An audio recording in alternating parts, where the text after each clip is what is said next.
Assalamualaikum warahmatullahi wabarakatuh. Perkenalkan, nama saya Mahendra Nathan Mas Troyana Arifin dari kelas F1 Akuntansi dengan nomor NIM 2005520123. Ya, kali ini saya akan mempresentasikan kode prinsip dasar etika, maksud saya yang di dalamnya yaitu kode etik akuntan. Ya, langsung saja kita ke materi, yaitu yang pertama saya akan membahas pengertiannya terlebih dahulu. Kode adalah tanda-tanda atau simbol-simbol yang berupa kata-kata, tulisan atau benda yang disepakati untuk maksud-maksud tertentu. Misalnya untuk menjamin suatu berita, keputusan atau suatu kesepakatan suatu organisasi. Kode juga dapat berarti kumpulan peraturan yang sistematis. Kita yaitu lanjut ke pengertian yang kedua, yaitu kode etik. Kode etik yaitu norma atau asas yang diterima oleh suatu kelompok tertentu sebagai landasan tingkah laku sehari-hari di masyarakat atau di lingkungan kerja. Kode etik juga dapat berarti sistem norma, nilai, dan aturan profesional tertulis yang secara tegas menyatakan hal yang baik atau benar dan yang tidak benar atau tidak baik. Kode etik diusahakan untuk mengatur tingkah laku moral suatu kelompok khusus dalam masyarakat melalui ketentuan-ketentuan tertulis yang diharapkan akan dipegang teguh oleh seluruh anggota kelompok tertentu. Pengertian yang ketiga yaitu kode etik akuntansi adalah pedoman sikap, tingkah laku, dan perbuatan dalam melaksanakan tugas dan dalam kehidupan sehari-hari dalam profesi akuntansi. Kode etik akuntansi dapat menjadi penyeimbang segi-segi negatif dari profesi akuntansi, sehingga kode etik berbagai kompas yang menunjukkan arah moral bagi suatu profesi dan sekaligus menjamin mutu moral profesi akuntansi di mata masyarakat. Kode etik akuntan Indonesia adalah norma perilaku etika akuntan di Indonesia dalam memenuhi tanggung jawab profesinya yang mengatur hubungan antara akuntan publik dengan klien, antara akuntan publik dengan rekan sejawat, dan antara profesi dalam masyarakat. Etika profesi terdiri dari 5 dimensi, yaitu antara lain 1. Kepribadian, 2. Kecakapan profesional, 3. Tanggung jawab, 4. Pelaksanaan kode etik, 5. Penafsiran penyempurnaan kode etik. Tujuan kode etik yaitu bertujuan agar profesional memberikan jasa sebaik-baiknya kepada pemakai atau nasabahnya, dan adanya kode etik akan melindungi perbuatan yang tidak profesional. Kode etik Ikatan Akuntansi Indonesia dimaksudkan sebagai panduan aturan bagi seluruh anggota, baik yang berpraktik sebagai akuntan publik maupun di lingkungan dunia usaha, pada instansi pemerintah maupun di lingkungan dunia pendidikan dalam pemenuhan tanggung jawab profesionalnya.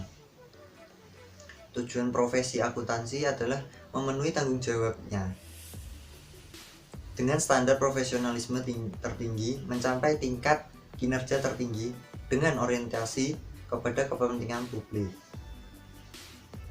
Untuk mencapai tujuan tersebut, terdapat 4 kebutuhan dasar yang harus dipenuhi. Yang pertama yaitu kredibilitas. Yang dimaksudkan dengan kredibilitas yaitu masyarakat membutuhkan kredibilitas informasi dan sistem informasi. Yang kedua yaitu profesionalisme, yaitu diperlukan individu yang dengan jelas dapat diidentifikasikan oleh pemakai jasa akuntan sebagai profesional di bidang akuntansi. Yang ketiga yaitu kualitas jasa. Terdapatnya keyakinan bahwa semua jasa yang diperoleh dari akuntan diberikan dengan standar kinerja tertinggi. Yang keempat yaitu kepercayaan. Pemakai jasa akuntan harus dapat merasa yakin bahwa terdapat kerangka etika profesional yang melandasi pemberian jasa oleh akuntan. Bagian kode etik IAI atau Ikatan Akuntansi Indonesia. Kode etik Ikatan Akuntan Indonesia terdiri dari 3 bagian, yaitu prinsip etika yang pertama. Prinsip etika merupakan suatu hal yang mendasari dibuatnya aturan etika. Prinsip etika disahkan oleh Kongres dan berlaku bagi seluruh anggota. Yang kedua yaitu aturan etika. Aturan etika merupakan suatu hal yang mengatur pelaksanaan pemberian jasa profesional oleh anggota. Aturan etika disahkan oleh rapat anggota himpunan dan hanya mengikat anggota himpunan yang bersangkutan. Yang ketiga yaitu interpretasi aturan etika. Interpretasi aturan etika merupakan interpretasi yang dikeluarkan oleh badan yang dibentuk oleh himpunan setelah memperhatikan tanggapan dari anggota dan pihak-pihak yang berkepentingan lainnya sebagai panduan dalam penerapan aturan etika tanpa dimaksudkan untuk membatasi lingkup dan penerapannya. Kita masuk yaitu ke bab penegakan kode etik di Indonesia. Penegakan kode etik di Indonesia diawasi oleh yang pertama yaitu Kantor Akuntan Publik. Yang kedua, Unit Perreview Kompartemen Akuntan Publik atau IAI, Badan Pengawas Profesi Kompartemen Akuntan Publik IAI. Yang keempat yaitu Dewan Pertimbangan Profesi IAI. Yang kelima, Departemen Keuangan Republik Indonesia. Yang keenam maksud saya BPKP. Yang ketujuh, anggota dan pimpinan KAP. Yaitu kita masuk ke bab yang selanjutnya yaitu Kongres IAI tentang kode etik. Dalam kongresnya tahun 1973, Ikatan Akuntansi Indonesia, Ikatan Akuntan Indonesia atau IAI untuk pertama kalinya menetapkan kode etik bagi profesi akuntan Indonesia, kemudian disempurnakan dalam Kongres IAI tahun 1981, 1986, dan 1994, dan terakhir pada tahun 1998 dalam Kongres kelima Ikatan Akuntansi Indonesia atau IAI di Surabaya tanggal 20-30 Agustus 1986 telah berhasil disahkan butir-butir kode etik profesi akuntan. Kode etik yang dibentuk pada tahun tersebut terdiri dari 3 bagian utama, yaitu yang pertama untuk profesi akuntan secara umum, yang kedua khusus untuk akuntan publik, dan yang ketiga maksud saya penutup. Etika profesional yang dikeluarkan oleh Ikatan Akuntan Indonesia dalam kongresnya pada tahun 1998 diberi nama Kode Etik Ikatan Akuntan Indonesia. Kita masuk ke bab selanjutnya yaitu aplikasi kode etik. Sampai saat ini belum ada seorang auditor yang mendapatkan sanksi pemberhentian praktek audit oleh Dewan Kehormatan dikarenakan melakukan pelanggaran terhadap kode etik dan standar profesi akuntansi. Namun demikian bukan berarti seorang akuntan dapat bekerja seenaknya. Akuntan tidak independen bila selama periode audit dan periode penugasan profesionalnya, baik akuntan, KAP, kantor akuntan publik, maupun orang dalam KAP memberikan jasa-jasa non-audit. Hal yang membedakan suatu profesi akuntansi adalah penerimaan tanggung jawab untuk kepentingan publik. Oleh karena itu, memenuhi kebutuhan klien atau pemberi kerja, tetapi bertindak untuk kepentingan publik yang harus menaati dan menerapkan aturan etika dari kode etik. Oleh karena itu, seorang akuntan profesional harus mematuhi prinsip-prinsip fundamental etika akuntan atau kode etik akuntan yang meliputi 8 butir pernyataan dalam IAI 1998 dalam Ludikdo 2007. Ke-8 butir pernyataan tersebut merupakan hal-hal yang harus dimiliki oleh seorang akuntan. Apa saja yaitu? Yang pertama yaitu tanggung jawab profesi. Yang kedua, kepentingan publik. Yang ketiga, integritas. Keempat, objektivitas. Yang kelima, kompetensi dan kehati-hatian profesional. Yang keenam, kerahasiaan. Yang ketujuh, perilaku profesional. Yang kedelapan, standar teknis.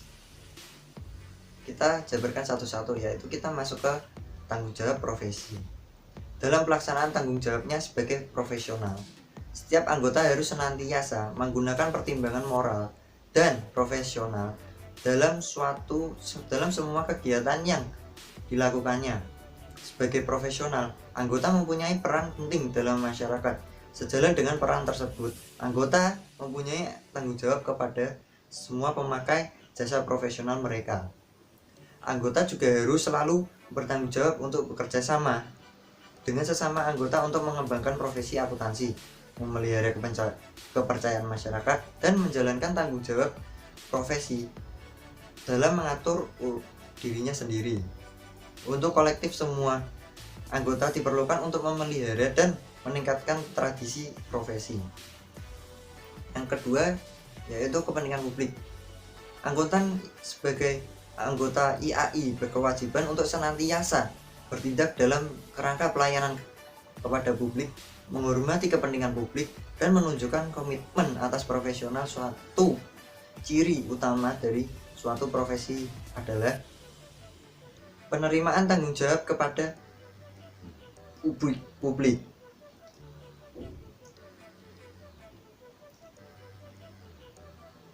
Profesi akuntan memegang peran yang sangat penting di masyarakat, di mana publik dari profesi akuntansi yang terdiri dari klien, pemberi kredit, pemerintah, dan pemberi kerja, pegawai, investor, dunia bisnis dan keuangan, dan pihak lainnya bergantung pada objektivitas dan integritas akuntan dalam memelihara berjalannya fungsi bisnis secara tertib.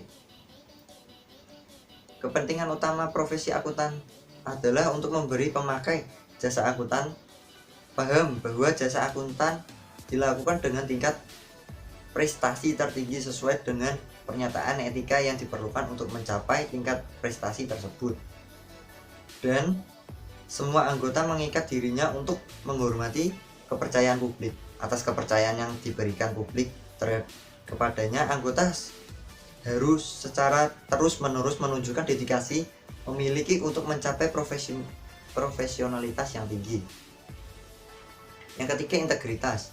Akuntan sebagai seorang profesional dalam memelihara dan meningkatkan kepercayaan publik harus memenuhi tanggung jawab profesionalnya. Terus, dengan menjaga integritasnya setinggi mungkin. Integritas adalah suatu elemen karakter yang mendasari timbulnya pengakuan profesional. Integritas merupakan kualitas yang melandasi kepercayaan publik dan merupakan patokan atau benchmark bagi anggota dalam menguji keputusan yang diambilnya. Yang keempat, yaitu objektivitas. Dalam pemenuhan kewajiban profesionalnya, setiap akuntan sebagai anggota IAI harus menjaga objektivitasnya dan bebas dari benturan kepentingan dalam pemenuhan kewajiban profesionalnya.